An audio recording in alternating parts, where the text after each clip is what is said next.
कुठे ते आपले सरकार सुद्धा पोचली नाही.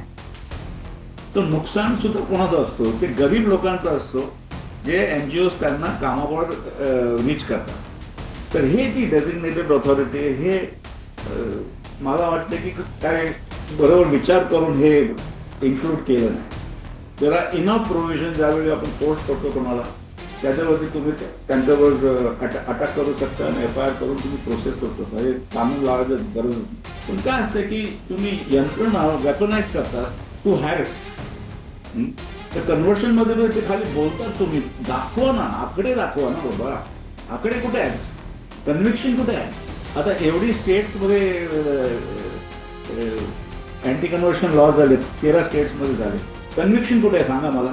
नमस्कार, मी संकेत आणि आपण पाहत आहात मुंबई आउटलुक. संसदेचं पावसाळी अधिवेशन सुरू आहे आणि पावसाळी अधिवेशनामध्ये एकतर ते पावसाळी अधिवेशन किंवा लोकसभेचं जे सत्र आहे ते योग्य पद्धतीने किंवा पूर्णपणे अजूनपर्यंत सुरू झालेलं नाहीये. जवळपास 15-20 दिवस झालेले आहेत हे अधिवेशन सुरू होऊन, परंतु विद्यार्थी आंदोलनानंतर ज्या पद्धतीने संसदेमध्ये गदारोळ होतोय आणि वारंवार गदारोळ होतोय, त्यामुळे संसदेचं सत्र जे आहे ते व्यवस्थितपणे सुरू नाहीये. आता ही लोकसभेचं जे कामकाज आहे ते तहकूब करण्यात आलेलं आहे. त्याची वेगळी कारणं आहेत, परंतु या गदारोळामध्ये काही नवीन बिलं, काही नवीन विधेयक सरकारच्या माध्यमातून आणण्यात आलेली आहेत. त्यातलं एक सगळ्यात महत्वाचं जे बिल आहे आणि तितकंच वादग्रस्त देखील या संपूर्ण अधिवेशनामध्ये ठरलेलं आहे, ते बिल म्हणजे FCRA. FCRA फुल फॉर्म काय आहे तर फॉरेन कंट्रीब्युशन रेग्युलेशन ऍक्ट. हा कायदा आधीपासूनच लागू होता. त्याच्यामध्ये अमेंडमेंट म्हणजे त्याच्यामध्ये काही सुधारणा करण्याच्या दृष्टिकोनातून केंद्र सरकारने नवीन बिल आणलेलं आहे. त्या बिलावरून देखील मोठ्या प्रमाणामध्ये वाद सुरू आहे. विरोधकांनी मोठ्या प्रमाणात त्याचा विरोध केलेला आहे. आता काल बातमी अशी आहे की हे बिल जे आहे किंवा FCRA कायद्यामध्ये जो बदल करण्याचा जो प्रस्ताव आहे तो आता संसदीय समितीकडे पाठवण्यात आले, म्हणजे ज्याला आपण JPC म्हणतो, जॉईंट पार्लमेंटरी कमिटी, त्याच्याकडे पाठवण्यात आलेला आहे. या कमिटीमध्ये 31 सदस्य असणार आहेत. पैकी 21 सदस्य हे लोकसभेचे प्रतिनिधी आहेत आणि 10 सदस्य हे राज्यसभेचे प्रतिनिधी आहेत. आता ह्याच्यावरती JPC काय अहवाल सादर करते हा एक वेगळा विषय आहे, परंतु विरोधकांचा का विरोध आहे याला, आणि त्याच्यामध्ये सगळ्यात महत्वाचा मुद्दा जो समोर येतोय, विरोधकांचं असं म्हणणं आहे की ह्या सुधारणामुळे अल्पसंख्याक जे समुदाय आहे त्यांच्या ज्या काही संस्था आहेत, NGOज आहेत, त्यांना सरकार नियंत्रित करू पाहत आहे. अशा पद्धतीचे काही सुधारणा केंद्र सरकारने प्रस्तावित केलेले आहेत. नेमका हा मुद्दा काय आहे, ते कोणते बदल आहेत आणि अल्पसंख्याक समुदायाचा त्याला विरोध का होतोय हे समजून घेण्यासाठी आपल्यासोबत बॉम्बे कॅथोलिक सभेचे प्रवक्ते डॉल्फी डिसूजा सर आहेत. सर, मुंबई आउटलुक मध्ये तुमचं स्वागत आणि वेळ दिल्याबद्दल आभार. सर्वात अगोदर तर मला तुमच्याकडून ह्या कायद्याच्या संदर्भामध्ये थोडीशी माहिती आणि पार्श्वभूमी जाणून घ्यायची आहे.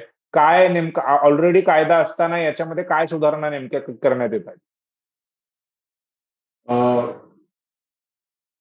Actually speaking, we don't need this FCRA amendment. The other clarification, दुसरे क्लॅरिफिकेशन मी देऊ शकतो की फक्त अल्पसंख्यासाठी प्रॉब्लेम नाही. सगळे एनजीओ मध्ये सगळे ते रिलीजियस लाईन्सवर जात नाही. ऑल कम्युनिटीजचे एनजीओ आहेत, त्यांना सुद्धा त्रास होणार आहे. त्यामुळे ह्याचा विरुद्ध एवढा जोरशाने चाललेला आहे की असले अमेंडमेंट करून काय अर्थ नाही. कारण काय आहे की एक्झिस्टिंग जे लॉज आहेत आणि ऑर्गनायझेशन NGOज ते रजिस्टर्ड आहे, त्या दरम्यान त्यांना काही कारवाई करायची असली तर ते करू शकतात अंडर दोज एक्झिस्टिंग लॉज.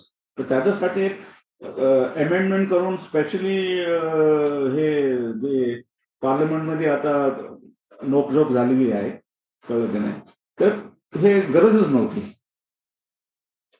नाही, पण गरज नाहीये असं तुमचं म्हणणं आहे, परंतु सरकारने जे काही सुधारणा किंवा जे काही अमेंडमेंट सरकार करू इच्छित आहे त्याने नुकसान काय होईल NGOचं? हे बघा, डेझिग्नेटेड ऑथॉरिटी म्हणून त्या अमेंडमेंटमध्ये एक प्रश्न आहे. प्रश्न असा येतो की एव्हरी 5 इयर्स तुम्हाला FCRA रिन्यू करायला लागते.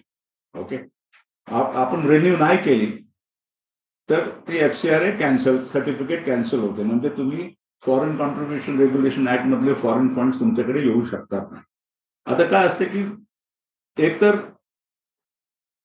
रिन्युअल झाला नाही, एक गोष्ट. दुसरी गोष्ट की तुम्ही ती एनजीओ स्वतः डिसाईड केलं की आपल्याला FCI फॉरेन फंड नाही पाहिजे, तर आम्हाला रोखोक थांबवायचं आहे, आम्हाला पुढे घेऊन जायचं नाही. आणि तिसरी काय आहे की सरकारने, होम मिनिस्ट्रीने त्याला कॅन्सल केलेलं आहे, FCI कॅन्सल केलेलं आहे. त्या दरम्यान मध्ये हे काय घटना होते, किती ओल्ड एनजीओ असेल त्याच्यात त्यांचा एक क्लॉज आहे, appointment of a designated authority.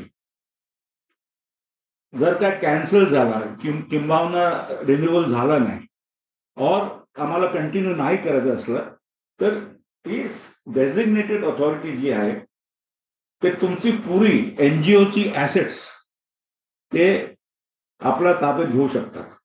आणि त्यानंतर कसा वापर करायचा, ऑप्शन करायचा, विकायचा, की ते काम त्यांचं काम करायचं आहे ते डेझिग्नेटेड ऑथॉरिटी डिसाईड करणार. ही designated authority without judicial oversight हे तानाशाही होणार.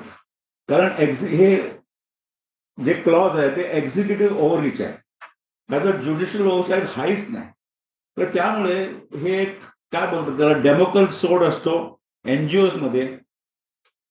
आणि ते कसे फंक्शन करणार त्या दबावामध्ये. काही केलं, सरकार एक डिसाईड करणार, तर ते निर्णय घेणार, त्यानंतर तुमचा जो प्रोसेस चालला तो चालेल, कोर्टाचा असू दे, काय दुसरा काय असू दे.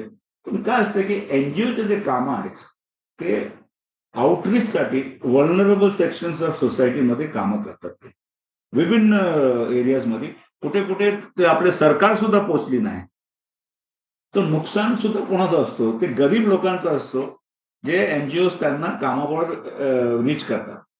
तर हे जी डेझिग्नेटेड ऑथॉरिटी हे मला वाटतं की काय बरोबर विचार करून हे इन्क्लूड केलं नाही.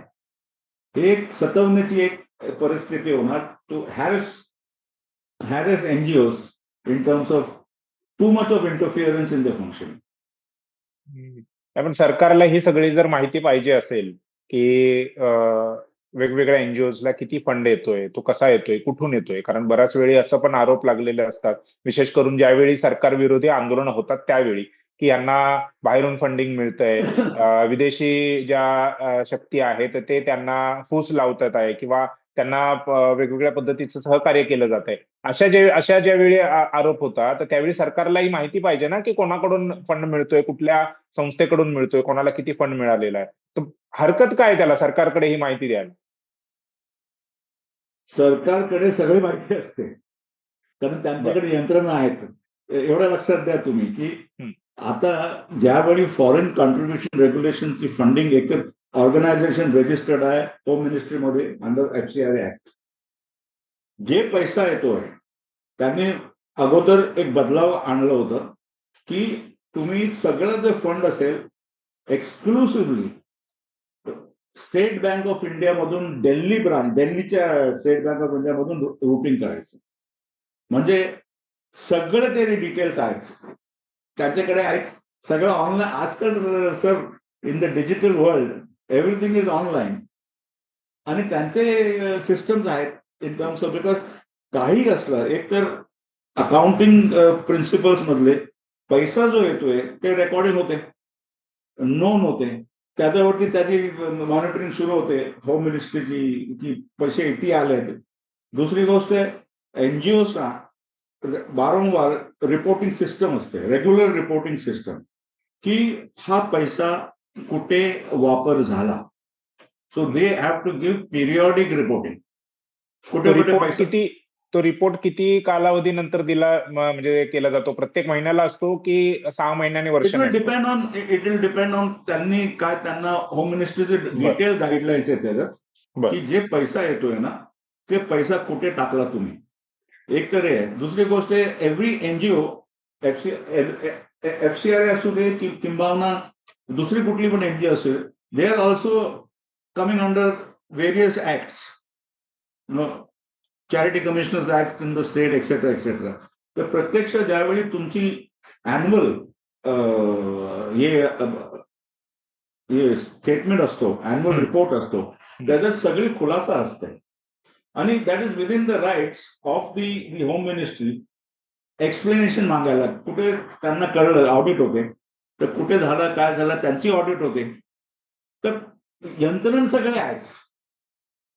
हे खाली आमच्या म्हणजे ही चांगली कामं होतात ह्या एनजीओ मध्ये, तुम्ही करू नका, थांबवा तुम्ही. आता प्रश्न असा आहे की जे कामं तुमची कामं असतात तुम्ही करत नाही तर एनजीओ करतात. लाईक आणि ते गरीब उदाहरण म्हणून एक्झाम्पल म्हणून सांगायचं झालं, अशी कोणती कामं आहे जी सरकार करत नाही आणि एनजीओ करतं? आता आउटरीच आहे. आउटरीच म्हणजे home for the aged. Senior सिटीजनला त्यांना आजकाल काय असतं की न्यूक्लिअर फॅमिलीज असताना त्यांची मुलं कधी इकडे नसतात, कधी ओव्हरसीज असतात, कधी सोडून टाकले असतात.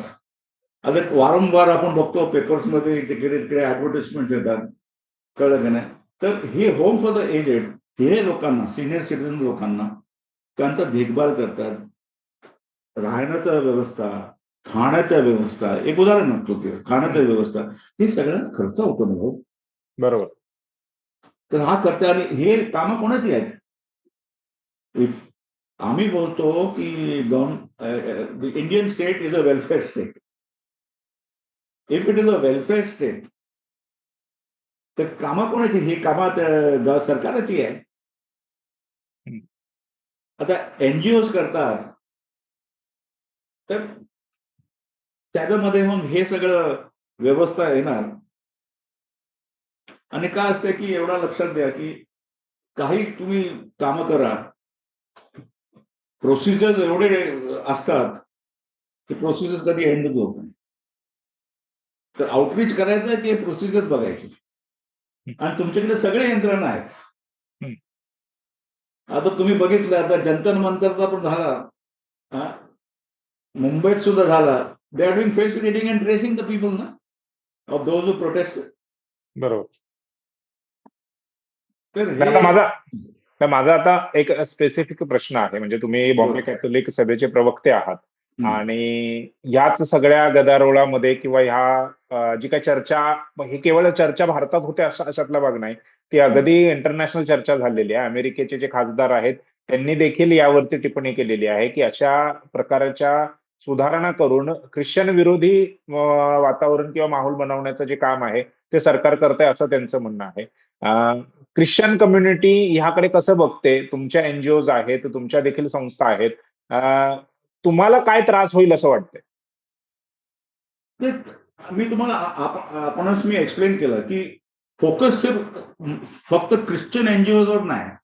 बरोबर आहे. फोकस नाही. एक काय असतं की आम्ही हे इश्यू घेतलं की हे तुम्ही जे करतात ते करतात ते चुकीचं आहे. तुम्ही असं करू नका. कारण एनजीओ जे आउटरीच करतात, मदत करतात, लोकांना हे करतात, ते तुम्ही करू नका. कारण काय असतं की प्रोसिजर वाईज इश्यूज मध्ये आता मी डायव्हर्ट करत नाही. Anti conversion law, freedom of religion bill आहे, 13 स्टेटमध्ये झालाय आता. महाराष्ट्रामध्ये पण झालाय. आता झाला तो. आता प्रेसिडेंट साहेबांनी साईन केली. आम्ही अगोदर, आणि त्याच्यात एक काय मुद्दा आहे, फोर्स्ड कन्व्हर्शन. ओके, आम्ही खुल्ला बोलतो की आम्ही फोर्स कन्व्हर्शन करतात कारण हे तुमची वैयक्तिक डिसिजन आहे. Your own conscious has to decide that. नाही, एक आरोप असा पण लागतो ख्रिश्चन कम्युनिटीवरती किंवा त्यांच्या संस्थांवरती की त्यांना जो फॉरेन फंडिंग येतो, जो काही पैसा बाहेरून येतो, त्या पैशाचा वापर ते भारतामध्ये कन्व्हर्जनसाठी वापर करतात. म्हणजे आमिष देतात, दाखवतात की तुम्हाला एवढे पैसे देऊ, मग तुम्ही आमच्या धर्मात या, अशा पद्धतीचे हे आरोप पण आहेत. आणि त्यामुळे हे सरकारला पाहिजे का हे सगळं नियंत्रित करणं? अरे पण एक केस पण तुम्ही दाखवत नाही. आम्ही सांगतो तुम्हाला, महाराष्ट्रामध्ये सुद्धा ज्यावेळी हे ऍक्ट इंट्रोड्यूस करत होते, आम्ही बोलले होते की आम्हाला केस दाखवा ना फोर्स कन्व्हर्शनचा. तुम्ही बोलतात ना मी उदाहरण देतो. आता 10 years back before the census आमच्या लगभग 5-5.5 लाख मुलं आमच्या शाळेत शिकतात महाराष्ट्रामध्ये मिनिमम. आता ते वाढलेलं आहे. I am talking 10 years back. 95% आमची पॉप्युलेशन खाली 2.36% आहे. 95% लोक विभिन्न कम्युनिटीजचे जातीचे आहेत, रिलिजियस लाईनचे आहेत. हा? आणि आमची संख्या घटत जाते. 2.36 अगले 2.86 होता, आता 2.36 झालाय. मी उदाहरण देतो. हम्म. तर आम्ही कधी नेहमी बोलतो की आम्ही बरोबर कन्व्हर्शन करत नाही, आम्ही चुकलोय. कारण तुमच्याकडे इन्फॉर्मेशन कुठे आहे, कुठे आहे तुमचे कन्व्हिक्शन्स कुठे आहे? आता हे अँटी कन्व्हर्शन लॉ आणण्याची पण गरज नव्हती, कारण under the IPC section all there are enough provision. ज्यावेळी आपण फोर्स करतो कोणाला, त्याच्यावरती तुम्ही त्यांच्यावर अटॅक करू शकता आणि FIR करून तुम्ही प्रोसेस करू शकता. हे कानून लावायची गरजच नाही. पण काय असतं की तुम्ही यंत्रणा वेपनाइज करतात टू हॅरेस. त्या कन्व्हर्शन मध्ये ते खाली बोलतात, तुम्ही दाखवा ना, आकडे दाखवा ना बाबा. आकडे कुठे आहेत? कन्व्हिक्शन कुठे आहे? आता एवढी स्टेट्समध्ये अँटी कन्व्हर्शन लॉ झाले, 13 स्टेट्समध्ये झाले. कन्व्हिक्शन कुठे आहे सांगा मला. तुम्ही फक्त कोणी थर्ड पार्टीने कंप्लेंट केलं म्हणून तुम्ही त्यांना अरेस्ट करतात, पिकअप करतात. आणि आपल्या इकडे काय असतं, process itself is a punishment. तुम्ही पहिले इन्व्हेस्टिगेशन करा, काय नोकझोक आहे, काय करा, त्यानंतर तुम्ही FIR लॉन्च करा, त्यानंतर तुम्ही. We are against force conversion. Let me tell you one thing very clearly. पण ते एक वातावरण करून ठेवलेलं आहे, अस वर्सेस देम म्हणून. आणि जे हेट कॅम्पेन चालतात, कळलं की नाही, जाती विरोध, ते फक्त वोटासाठी करतात, पोलराइज करून वोटासाठी करतात. तर हे एक सगळं षडयंत्र आहे की ऑर्गनायझेशन जी चांगली कामं करतात त्यांना तुम्ही प्रोत्साहन देऊन सपोर्ट करून. कोण बोलतो तुम्ही मॉनिटर करू नका?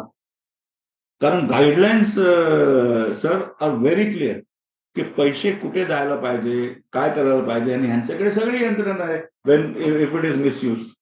बरोबर. नाही, पण आता होतंय काय की तुम्ही ज्या पद्धतीने हेट कॅम्पेनचा उल्लेख केला, तर ते हेट कॅम्पेन केवळ विशिष्ट धर्मापुरतं राहिलेलं नाहीये. ते वेगवेगळ्या धर्माच्या लोकांप्रती किंवा त्या धर्माच्या प्रती देखील ते हेट कॅम्पेन चालवलं गेलंय. ख्रिश्चन कम्युनिटी किंवा ख्रिश्चन धर्माला देखील टार्गेट केलं जातं. महाराष्ट्र असेल, महाराष्ट्राच्या बाहेर विशेष करून उत्तर प्रदेशच्या गाझियाबाद मधले काही केसेस मला माहिती आहेत, ते आहेत. केरळ आहे. आणखीनही वेगवेगळ्या भागांमध्ये, मध्य प्रदेशमध्ये बऱ्याचशा केसेस आहेत. एवढंच नाही तर तुमचे जे प्रेयर्स होतात, म्हणजे प्रार्थना सभा ज्या चालतात, त्याच्यावरती अटॅक्स होत आहेत, चर्चवरती हल्ले झालेले आहेत. एवढं सगळं होऊन देखील ख्रिश्चन कम्युनिटी जी आहे ती त्याचा विरोध करताना दिसत नाही. म्हणजे कदाचित माझं म्हणणं तुम्हाला पटेल नाही पटेल माहिती नाही, परंतु तुम्ही मग गॉडकडे जाता, गॉडला म्हणता की त्यांना चांगली बुद्धी दे, परंतु त्यांना काय चांगली बुद्धी येत नाही आणि ते पुन्हा तशाच गोष्टी करतात. तर ह्याला आळा घालण्यासाठी तुमच्याकडून काय उपाययोजना किंवा काय प्रयत्न सुरू आहे? हे बघा, एक तर हे 13 आता महाराष्ट्राचं आता आलाय, पण बाकी जे अँटी कन्व्हर्शन लॉज आहेत ते चॅलेंज सुप्रीम कोर्टमध्ये चॅलेंज केलेलं आहे. विभिन्न संघटना, खाली ख्रिस्ती संघटना नाही, विभिन्न सिव्हिल सोसायटी संघटना, अनेक संघटनांनी सुप्रीम कोर्टमध्ये कॉन्स्टिट्यूशन ही काही व्हॅलिडेटेड आहे म्हणून ते चॅलेंज केले. त्याची सुनवाई होत आहे इन टर्म्स ऑफ. दुसरी आम्ही काय करतोय, तर कुठे अशी घटना घडते, आता जसे मुंबईमध्ये 2-3 घटना घडली, तर आम्ही जाऊन मग सिव्हिल सोसायटी जाऊन, आम्ही पण होतो त्या भागमध्ये. आम्ही जॉईंट कमिशनर CP ला भेटायला गेले होते मुंबईमध्ये, ते नव्हते. तर आम्ही joint commissioner mister Sharma, joint commissioner law and order mister Sharma, त्यांना भेटून आम्ही मेमोरँडम देऊन त्यांना आम्ही सूचित केलं की बाबा हे घटना मुंबईत होत आहेत, हे चुकीचं आहे, तर तुम्ही तुमचा पोलीस बंदोबस्त आणि मॉनिटरिंग तुम्ही वाढवा. आणि त्यांनी मदत केली आम्हाला, असं नाही की नाही मदत नाही केली. तर इश्यूज नोंद करून त्या सपोर्टमध्ये व्हेरियस ऑथॉरिटीजला त्यांच्या नोंद करून त्यांच्या कानावर टाकायची, ती कामं पण आम्ही करतो. आणि we are a non violent people आणि we believe in the Indian constitution. तर आम्ही जे काही केलं तर पीसफुलच करणार. भले तुम्ही व्हायलेंट आमच्यावर करा, आमचं रिॲक्शन पीसफुलच असणार. प्रार्थनाच एक गोष्ट आहे, दुसरी गोष्ट युनिटी, वर्क टुगेदर, की बाबा तुम्ही असं करतात, काय फायदा होतो तुम्हाला? पण आम्हाला माहित आहे की कशा कारणासाठी ही घटना होतात आहे यु नो ते जे काय मुस्लिम असू दे किंवा दलित असू दे किंवा ख्रिश्चन असू दे हे वारंवार वाढत झालेलं आहे. नाही, देशभरात. एका बाजूला म्हणजे गेल्या वर्षी जो ख्रिसमस साजरा केला, तर त्यामध्ये पण असं बघायला मिळालं की प्रधानमंत्री नरेंद्र मोदी हे चर्चमध्ये गेले, तिथे त्यांनी प्रेयर केली आहे वगैरे सगळ्या गोष्टी केल्या. त्याच दिवशी उत्तर प्रदेश आणि काही भागांमध्ये म्हणजे विशेष करून ज्या राज्यांमध्ये भाजपचे सरकार आहेत, तिथे मारहाण झाली. जे ख्रिसमस साजरा करत होते, रस्त्यावरती होते, त्यांच्यावरती व्हायलंटली अटॅक झाले. तर ह्या दोन वेगवेगळ्या गोष्टी आहेत असं वाटत नाही का? आणि हा सरकारचा भाजपचा दुटप्पीपणा आहे, प्रधानमंत्र्यांचा दुटप्पीपणा आहे असं वाटतं का? म्हणजे प्रश्न असा झाला होता की आम्ही आम्ही आता क्रिसमसच्या दिवशी कोणी आले आणि हे पंतप्रधान आहेत, कोणी आले तर आम्ही मोस्ट वेलकम करतो आम्ही लोकांना. हं. प्रश्न असा येतो की दुःख हे होते की तुम्ही आले तिकडे, तुमच्या समोर ही घटना होत आहे आणि तुम्ही चुकी ठेवले. मणिपूरमध्ये सेम स्टोरी होती. किती चर्चेस, किती लोकांना त्यांची मारहाण झाली, बाह्यावर रेप सारखे घटना घडली. पण तुम्ही चुकी साधतात आणि तुम्ही तिकडे येऊन देवासमोर मेरी क्रिसमस आणि गुड विशेस देतात, त्यातून आम्हाला दुःख होतं. कारण आम्ही हेच बोलतो की तुम्ही पंतप्रधान आहे आणि तुम्ही पंतप्रधान देशचे आहेत, सगळ्यांचे आहेत. एक शब्द तर बोला ना. कारण आम्हाला हे असतं की तुमचा मान लोकात ठेवून आणि जी यंत्रणा आहे आणि पोलीस एन्फोर्समेंट एजन्सीज आहेत, तुम्ही ज्यावेळी बोलणार की ही घटाला ही दिस शुड नॉट हॅपन, तर definitely it will not happen. पण ते ग्राउंड लेवलवर दिसत नाही सर. मला दुःख होतं. म्हणून त्यांच्या सुद्धा सतत आम्ही पॉलिटिकल लिडरशिपसाठी आम्ही प्रार्थना करतच असतो कंटिन्युअसली. ठीक आहे. बघूया तुमच्या प्रार्थनांना किती यश मिळतंय, की ज्यांच्यासाठी तुम्ही प्रार्थना करत आहात, की देव त्यांना सद्बुद्धी देवो. त्यांना सद्बुद्धी येते की नाही येते, की ह्या सगळ्या गोष्टी अशाच सुरू होतात. परंतु एफसीआरएच्या संदर्भामध्ये तुम्ही जी माहिती दिलीत आणि अगदी तुम्ही सुरुवातीला सांगितलं, की हा कायदा किंवा ह्या काही अमेंडमेंट ज्या आहेत, त्या केवळ ख्रिश्चन कम्युनिटीच्या विरोधातल्या नाहीयेत. तर संपूर्णच एनजीओज जे आहेत, त्या एनजीओ वरती नियंत्रण मिळवण्यासाठी आणि त्यांना सरकारच्या नियंत्रणामध्ये आणून झुकवण्यासाठी हे सगळे अमेंडमेंट आणले जात आहेत किंवा आणलेले आहेत सरकारने. त्याबद्दल तुमचं आभार, धन्यवाद. तुम्ही ही माहिती दिलीत, मुंबई आउटलुकशी बोललात त्याबद्दल देखील आभार. आणि पुन्हा एकदा वेगळ्या विषयावरती चर्चा करू, तुम्ही वेळ द्याल अशी अपेक्षा आहे आपल्याकडून. आणि आमचं एक फायनल निवेदन आहे सरकारकडे आणि प्राईम मिनिस्टरकडे, हे एफसीआर अमेंडमेंट तुम्ही विड्रॉ करा तेवढंच. धन्यवाद sir. Thank you. Thank you. Thank you. Thank you.